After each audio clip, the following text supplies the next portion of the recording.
तर मित्रांनो, मी आता खेडच्या लेणीमध्ये आलो आहे आणि माझ्या मागे पाहू शकता गौतम बुद्धांची एक मूर्ती आणि स्तूप आहे. आणि नशीब ही जागा चांगली आहे. तुम्हाला मी आता बाजूची भाग दाखवतो. ह्या लेणीचा जो बाजूचा भाग आहे तो दाखवतो आणि मग तुम्ही विचार करा की कशी आहे आपल्या महाराष्ट्रातील लेणींची अवस्था. हा आहे एंट्रन्स आणि आतमध्ये आलेल्या हे इथं असं खराब झालं टाका दिसतात, बघू पण शकत नाही आपण, एवढं घाण झालं आहे. वास पण जाम खराब मारतो आहे. आणि इकडे लेणीचा एक पहिला भाग आहे, जाम खराब झाला आहे. हा एकदम माशा वगैरे फिरत आहेत. हे बघा, आता मग बाजूला आलो आहे. इथे बघा सगळं कोणाचे रुमाल पडलेत, पोरींचे, किटकॅट सगळं पडलं आहे. इथं बॉटल पडले.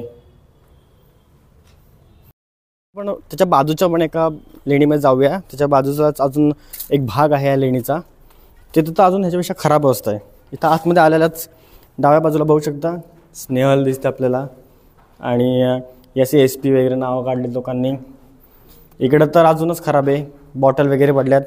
त्या दारूच्या बॉटल्स पण आहेत, फक्त पाण्याच्या बॉटल असं नाही. कोणी तर मस्त की अंतरायला टाकलं इथं, चकणा वगैरे लोकांचा पडला आहे. ही अशी आहे आपल्या महाराष्ट्रातील लेण्यांची अवस्था. आणि असं पण नाही की हे खूप लांब जागा आहे. फक्त इथे घरं वगैरे आहेत आणि मुंबई गोवा हायवे तिकडे आहे समोरच. आणि त्या मुंबई गोवा हायवेपासून 1 किलोमीटर फक्त अंतरावर असू शकते कदाचित. एवढ्याच अंतरावर ही लेणी असूनसुद्धा तिची अशी अवस्था आहे. तर बाकीचे जे जंगलामध्ये आहेत त्यांचं तर काय विचारायला पण नको.